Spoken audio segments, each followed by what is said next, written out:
My name is Jolene Carter, 32, an architect who's been paying her parents' mortgage for the past 3 years. They were hosting their 30th wedding anniversary dinner at a fancy restaurant downtown. I wasn't invited. Mom had said it was because of limited seating that they had to keep it intimate. I told myself it didn't matter that I was too busy anyway. But when I opened social media that evening, the lie fell apart. Ava, my sister, had posted a photo, everyone smiling at a long table under golden lights, champagne glasses raised. The caption said, "Family only. We finally have everyone together." I stared at the screen, the words burning. Then I typed my comment, "Congrats, mortgage and taxes are all yours now." I hit send before I could change my mind. 5 minutes later, the post disappeared. 10 more and 30 missed calls blinked across my screen. I didn't answer. I just sat there in my small Albany apartment, the glow from my phone lighting the dark room, realizing that maybe I'd been uninvited long before the dinner ever happened. They didn't forget me. They excluded me. If you've ever been treated like a stranger by your own family, keep watching. What happened next will make you rethink what love and loyalty truly mean. And when you finish this story, tell me in the comments, what would you have done in my place? It had always been this way. Ava was the sun, and I was the shadow that followed quietly behind. When we were children, she would draw messy stick figures for Mother's Day, and Mom would frame them like masterpieces. I once brought home a blue ribbon from a state science fair, but it was folded into a drawer before dinner. Mom said she didn't want me to brag. Even as a child, I learned that Ava's smallest effort was worth celebration, while my best work was just expected. The pattern only deepened as we grew older. When the family car broke down, I was the one who wired money from my first real job. When Dad's medical bills piled up, I sent another check pretending I didn't notice the silence that followed instead of gratitude. Each time there was a crisis, my phone would light up not for conversation, but for a transaction. I told myself I was helping because it was the right thing to do, but part of me hoped they would finally see my worth. They never did. Ava's life unraveled before mine ever started to bloom. She married young, divorced young, and returned home with boxes of clothes and a bruised ego. Mom welcomed her like a war hero. I remember hearing her say to a neighbor, "Ava is doing her best, poor thing." When I visited that weekend, I offered to take Ava out for dinner, but she declined, saying she was too tired. That night, I overheard Mom telling Dad that I didn't understand real struggle. I wanted to laugh. Paying off their bills wasn't struggle enough, apparently. Living in Albany gave me distance, but it also became proof of my supposed coldness. Every time I skipped a family dinner because of late meetings, Mom would sigh and tell relatives Jolene is too busy for family. I worked hard, earned every promotion yet. In their eyes, I was the daughter who drifted away. The truth was simpler, being near them hurt. The closer I stood, the more invisible I felt. Dad Robert was a quiet man. He rarely disagreed with Mom. When she criticized me, he would mutter, "You know how your mother is," as if that excused everything. Once, after a tense dinner, I asked him why he never spoke up. He looked at his plate and said, "Keeping peace is easier than being right." I realized then that silence was his form of loyalty to her, not to me. The years passed, marked by phone calls that always began with small talk and ended with requests. Can you help with the roof here? Your sister needs a little extra cash there." I gave not because I was generous, but because I couldn't bear the guilt of saying no. It wasn't until recently that I noticed the pattern. They only called when something was broken. When everything was fine, I disappeared from their world entirely. Sometimes late at night, I'd scroll through old family photos on my phone. Ava's arm always around Mom, Dad always standing beside them, and me just off to the side, smiling half-cropped out of the frame. It wasn't intentional, I told myself, but deep down I knew it mirrored real life. There was no malice, only habit. I had become background, the reliable one, the invisible one. People say family is unconditional.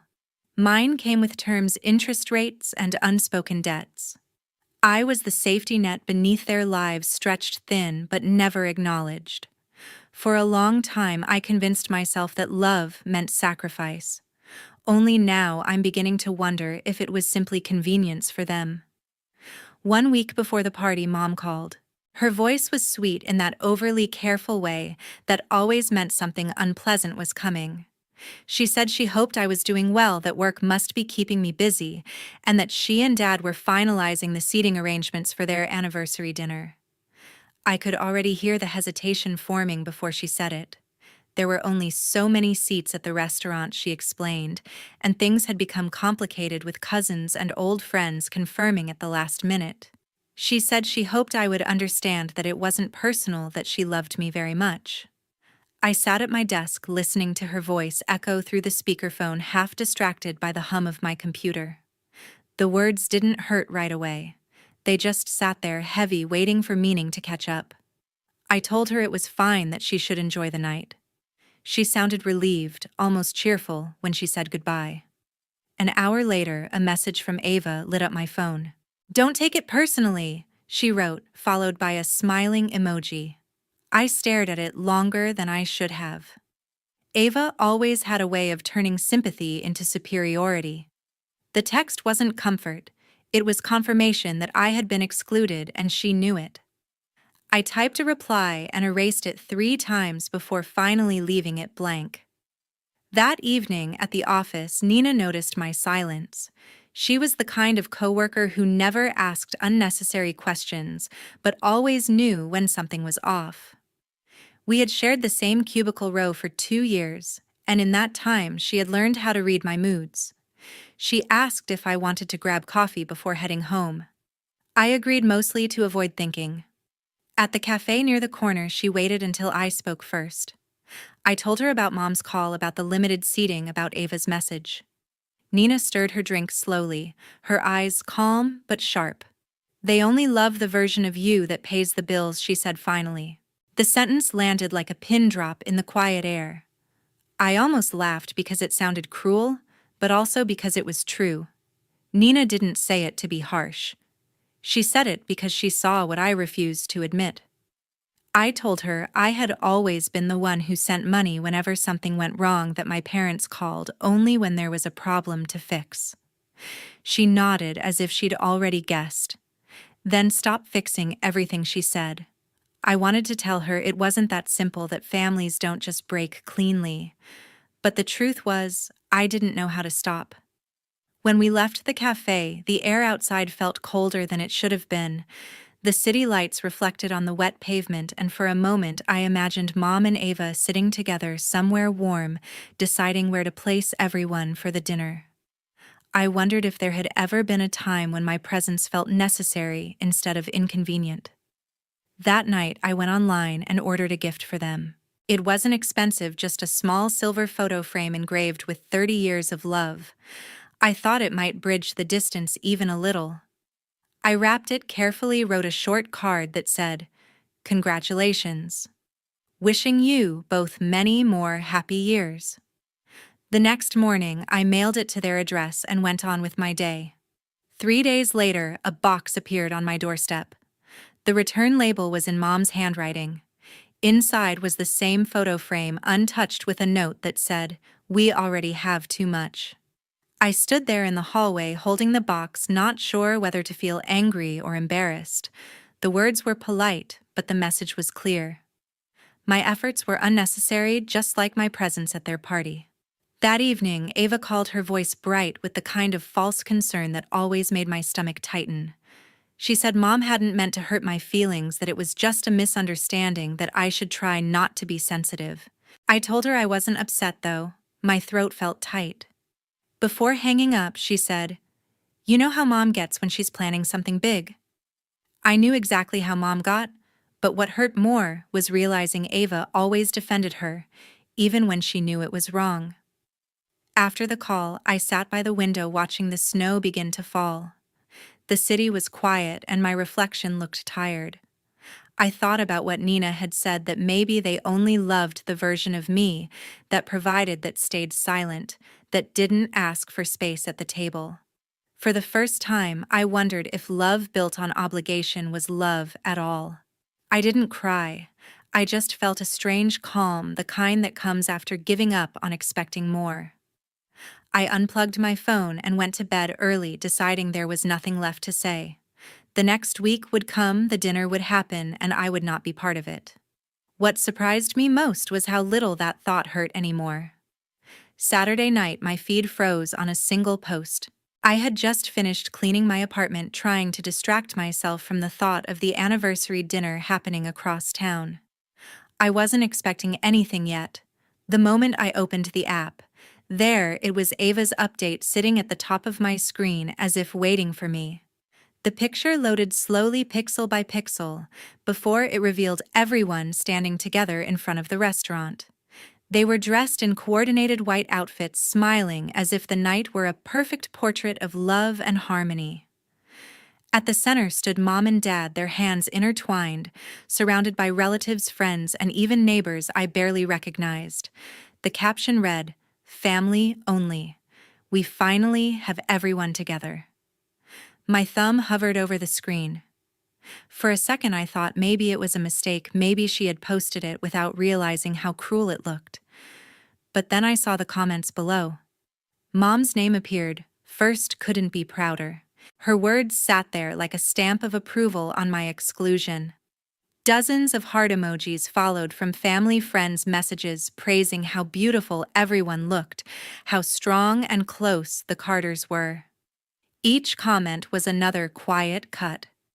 I read the caption again and again as if repetition would change the meaning. It didn't. The more I stared, the colder I felt. The white clothes, the glowing smiles, the polished setting, they weren't just for celebration, they were for performance. My family didn't want honesty, they wanted image. They wanted to look united, even if unity meant pretending I didn't exist. My eyes blurred slightly, but I refused to cry. Instead, I scrolled back up, pressed the comment box, and typed what came naturally. "Congrats, mortgage and taxes are all yours now." It wasn't loud, it wasn't vulgar, but it was true. For 3 years, I had been the one making sure that house existed. Every check, every transfer, every quiet sacrifice came from me. That photo wouldn't even be possible without those payments. I hit post and watched the words settle beneath Ava's perfect caption. Then I locked my phone and set it aside. 15 minutes passed before I picked it up again. The post was gone. My notification bar blinked non-stop with messages and missed calls. The numbers climbed fast, 10, 20, 30. Mom's name appeared the most. I didn't answer. I just sat there staring at the phone vibrating on the table, feeling the weight of every buzz. When it finally stopped, a message came through. "How could you embarrass us like that? You're being selfish." I put the phone face down and leaned back, letting the silence settle. The word selfish repeated in my head until it almost became meaningless. I had been called many things in my life, cold, distant, too focused, but selfish was a new invention. My chest tightened, not from guilt, but from disbelief. After everything I had done, after every bill I had covered, every late payment I'd fixed, they still managed to paint me as the villain. I stood by the window looking out at the street below. The snow had started again, quiet and persistent. Somewhere across town they were still probably laughing, maybe already home from the dinner, full and satisfied. I imagined Mom recounting the moment I commented, Ava defending her post, Dad saying nothing at all. That last part, at least, I could be sure of. I made tea just to have something to do with my hands. The kettle hissed, filling the small apartment with steam. I thought about the past 3 years, about every time I logged into my bank account to transfer the mortgage payment, telling myself it was temporary, that one day things would be different. I never questioned why I was doing it. Family needed help, and that was what good daughters did. I didn't even put my name on the deed. I told myself I didn't need credit. Standing there, it hit me all at once. I wasn't just excluded from their table.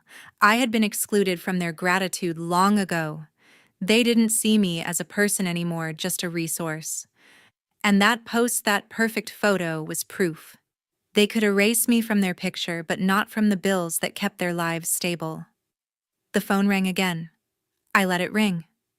I knew if I picked up, Mom would speak first, her tone dripping with disappointment instead of remorse. She would tell me that family shouldn't air dirty laundry online, that appearances mattered more than feelings.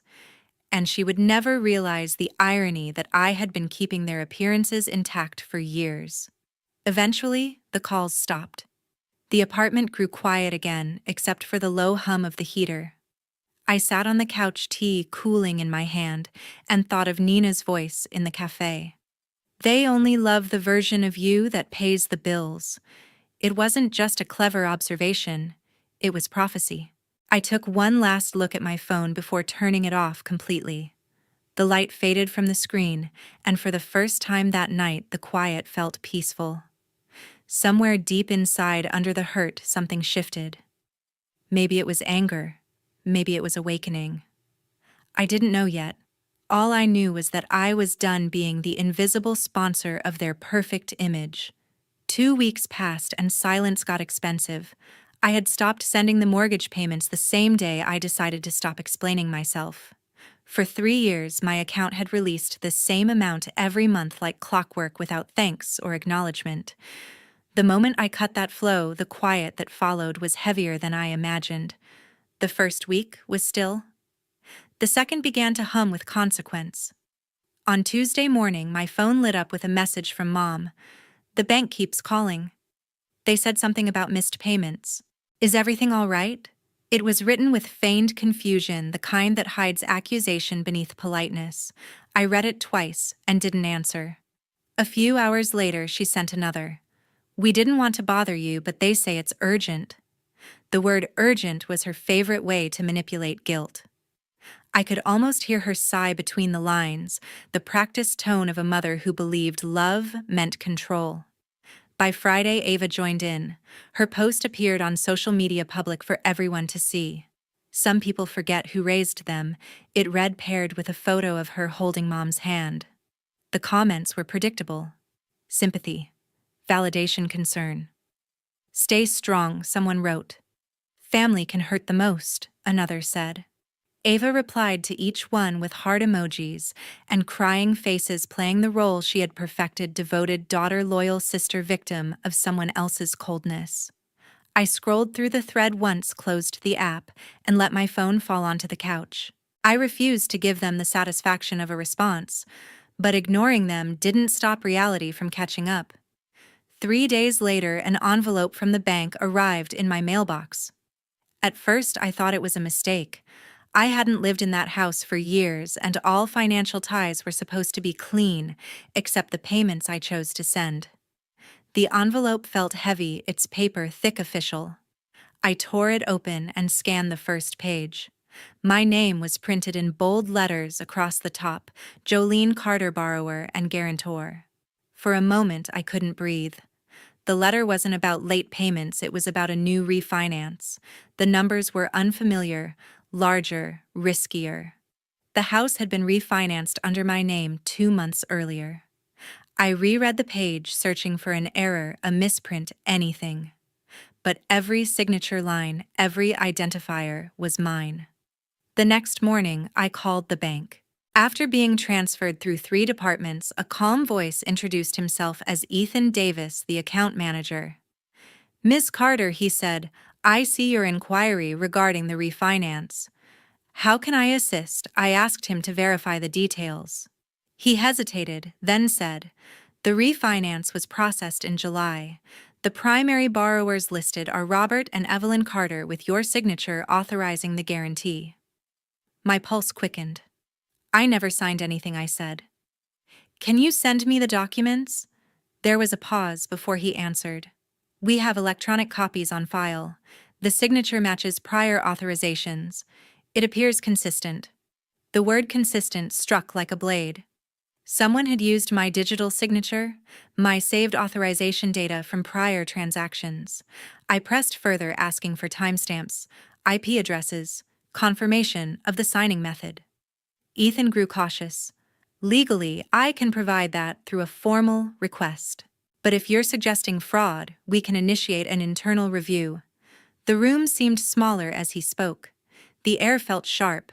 I thanked him, wrote down his name, and ended the call. Then I sat still staring at the bank statement spread across my desk. My parents hadn't just leaned on my help, they had crossed into theft, using the very trust I had built with them as the weapon. The messages from Mom continued. "Honey, we need to talk."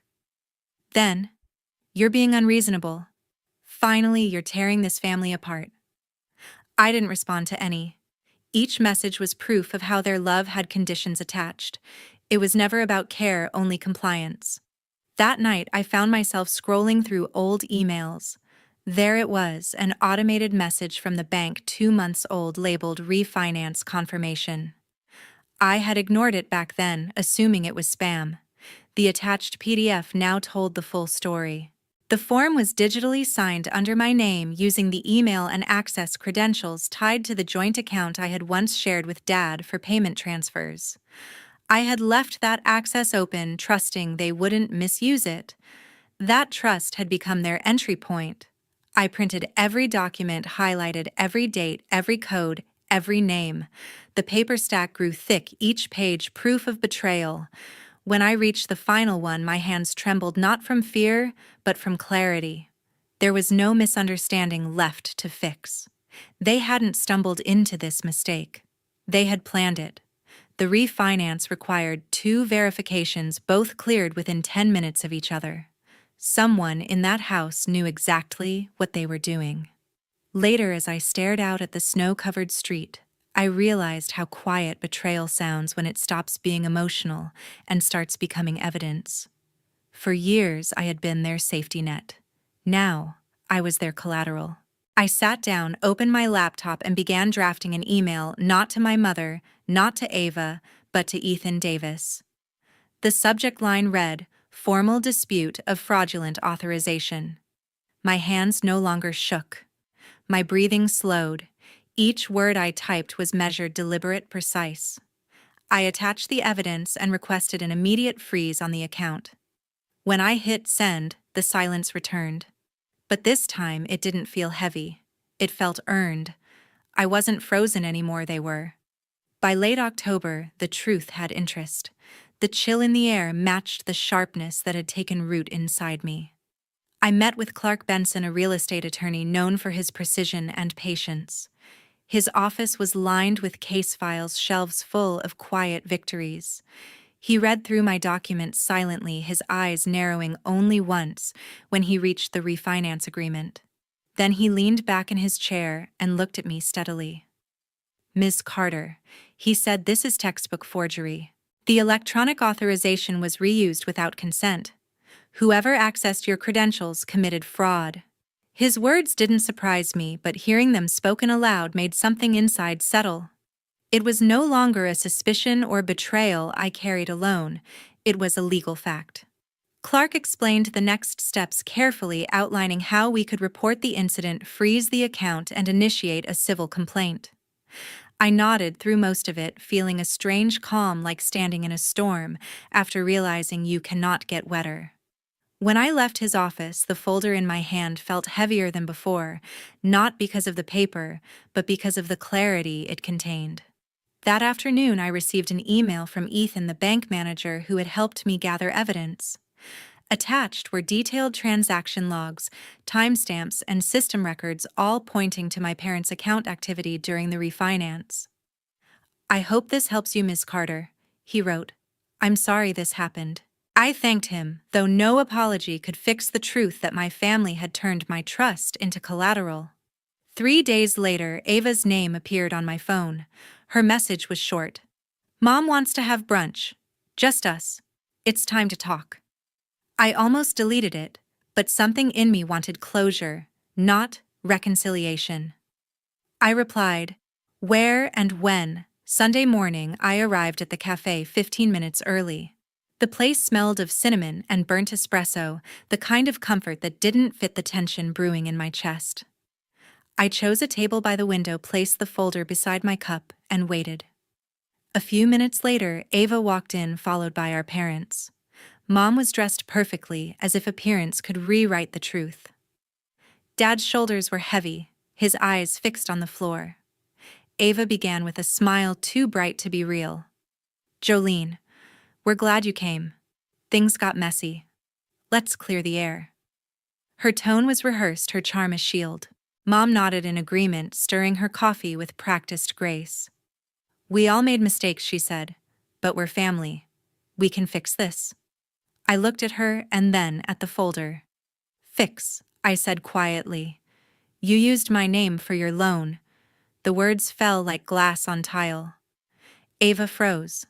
Mom's hand trembled slightly. Dad didn't move at all. "That's not true," Ava said quickly, eyes darting to Mom. "You must be mistaken." Maybe the bank. I opened the folder and slid a printed page across the table. My name sat above the digital signature, time-stamped verified. "The bank didn't do this," I said. "You did." Mom's lips parted, but no words came out. Her face lost its practiced calm. Dad's silence became louder than any confession. I could almost hear the hum of the coffee machine behind us filling the void. I reached into my bag and pulled out my phone. "You want to talk about mistakes?" I pressed play on an old voicemail, one she had left weeks earlier. Her voice filled the small space, sharp and pleading. "The bank keeps calling, Jolene. We need your help.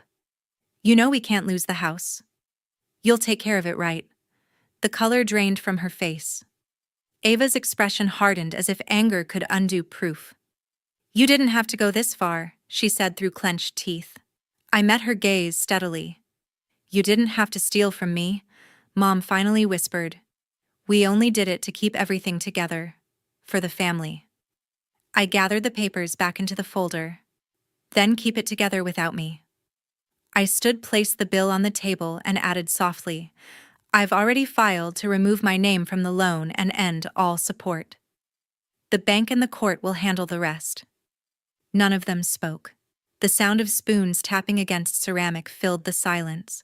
I felt no triumph, only release. The weight that had pressed on my chest for months lifted as I turned toward the door. Outside, the October air bit at my skin, crisp and cold, but it felt clean. Behind me, the cafe windows reflected their figures, still seated, still small. Ahead, the street stretched open, quiet, waiting. For the first time in years, I walked without looking back. 3 months later, the house went quiet. The street that once echoed with my mother's morning gardening music and my father's cautious footsteps now held only the sound of winter wind against the shutters. The for sale sign that once marked their pride now carried a red sticker that said, "Bank owned." I passed by it once on my way to drop off paperwork at the county office, and the sight felt strange, like staring at a ghost of something I used to protect. The foreclosure had moved quickly. Without my payments and with the fraud case under review, the mortgage defaulted within weeks. The bank repossessed the property before Christmas. The furniture went into storage, the garden wilted, and the front porch lights never came on again. The neighbors whispered, of course. Families like ours were supposed to be respectable, not on the local foreclosure list. Ava moved out first. I heard from Ethan that she had been staying with a friend across town, sleeping on a pull-out couch in a cramped apartment. The same girl who once posted photos of family unity now deleted every trace of those smiles. Her social media went silent. When the bank's legal department contacted her for a deposition, she refused to respond. That silence didn't last long. A month later, the district attorney's office filed a civil complaint against her for falsifying financial documents during the refinance. Clark, my attorney, forwarded the notice to me without comment. He didn't need to say anything. The consequences had finally found their way home. Mom, on the other hand, found someone new to blame. She called once, long after the house was gone, her voice a brittle whisper.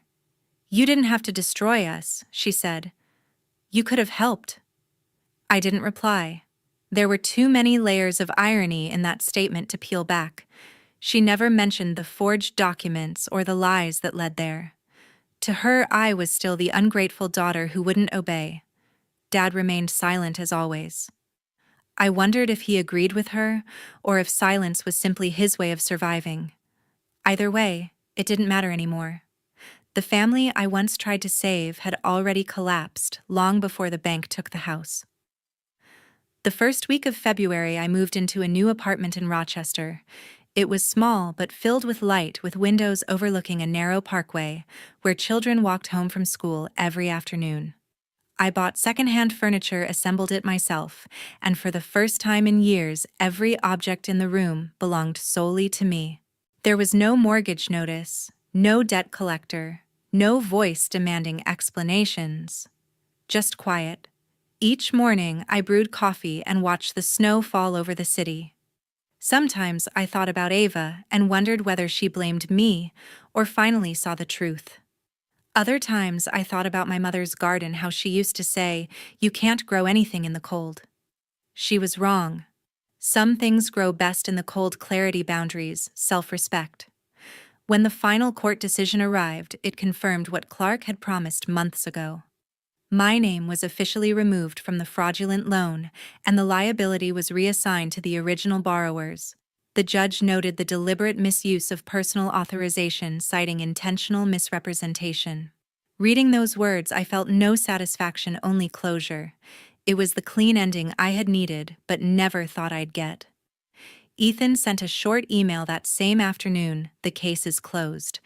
I wish you the best moving forward." I replied with 2 words: "Thank you." There was nothing else to say. He had been professional, kind, and honest, qualities that now felt rare in my vocabulary of family. At night, the quiet of the apartment grew deep, but not lonely. I learned to enjoy the rhythm of my own company. I cooked dinner for one, read books without distraction, and sometimes let music fill the space. The stillness that once frightened me now became the proof of survival. I no longer waited for apologies, explanations, or redemption. Some stories didn't end with reconciliation, some simply ended. One evening, I found an old photograph tucked in my drawer, a family portrait from years ago, all of us standing in front of that same house before it turned into a headline. We looked happy then, maybe because we believed we were. I stared at the image for a long time before slipping it back into the envelope. The past could stay archived. I had no use for it anymore. Life in Rochester wasn't glamorous, but it was mine. I paid my rent, my bills, and slept without checking my phone for emergency messages. I no longer measured my worth in sacrifice. My peace didn't need witnesses' likes or approval. It only needed space to exist. On my last night before spring, I stood by the window and watched the city lights blur against the falling snow. It wasn't the life I planned, but it was a life I chose. And as I turned off the lights and walked toward my quiet room, one thought settled clearly in my mind. Peace was the most expensive thing I ever bought, and it was worth every dollar.